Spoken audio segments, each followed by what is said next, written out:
আমাদের গ্রামের খেলা, এই খেলাকে কেন্দ্র করে যেন কোনো বিশৃঙ্খলা আপনাদের মাঝ থেকে না পায়, সেই জন্য আপনাদের আমি সতর্ক করে দিচ্ছি।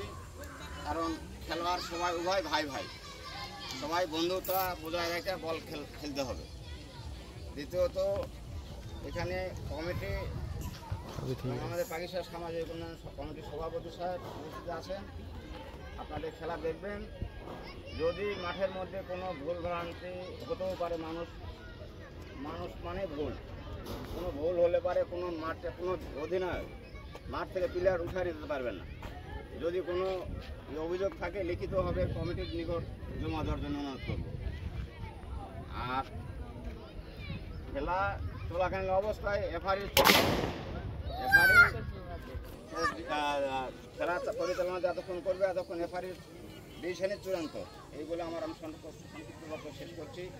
দীর্ঘ সবার ধন্যবাদ। শ্রী মোহনদাকে সুন্দর কথা বলেছেন। তো আমি এবার চলে যাচ্ছি আমাদের পাকিস্তান সামাজিক উন্নয়ন পরিষদের মাননীয় সভাপতি মোহাম্মদ আমিরুল ইসলাম সাহার কাছে, আমাদের এই টুর্নামেন্ট এবং আমাদের এই ফুটবলারদের উদ্দেশ্যে কিছু বলার জন্য। বিসমিল্লাহির রহমানির রহিম। প্রিয় গ্রামের ছেলেপেলে, তোমাদের যুব সমাজরা, তোমাদের এই ছোট ছেলে তোমাদের বড় হতে হবে। সবাই বড় হবে না, এর মধ্যে তোমরা কেউ হিংসা নিন্দা করবে না। একজন ভালো খেলিচ্ছে, একজন খারাপ খেলছে, সে খারাপ খেলিচ্ছে, তাইও ভালো হতে পারে, এই লক্ষ্যই তাদের থাকতে হবে। তোমাদের মধ্যে কারো হিংসা থাকা যাবে না। হিংসা থাকলে তোমরা উপরে উঠতে পারবে না। তোমাদের উদ্দেশ্য হবে আমাদের আরও উপরে উঠতে হবে। আজ গ্রামের স্কুলে গ্রামের মাঠে খেলিচ্ছ, কালকে ওই বাইরের মাঠে খেলবে, তারপরে যা নাটোর রাজশাহী এরম খেলবে। এরমই তোমাদের ভবিষ্যৎ চাই আমরা গ্রামের পক্ষ থেকে।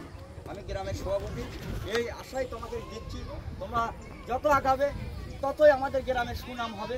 তোমাদের নিয়ে আমাদের এই গ্রামের ভবিষ্যৎ চিন্তা ভাবনা থাকবে। তোমরা কোনো সময় মনের মধ্যে দ্বিধা কেন্দ্র না রেখে সুস্থ মতো সবসময় আগে হাঁটার চেষ্টা করবে। লেখাপড়া, খেলাধুলা সব বিষয় নিয়ে কোনো সময় ঋষাঋষি দ্বিধাদ্বন্দ্ব কারোর সাথে করবে না, এটাই আমার কামনা। এই বলে আমার বক্তব্য শেষ করি।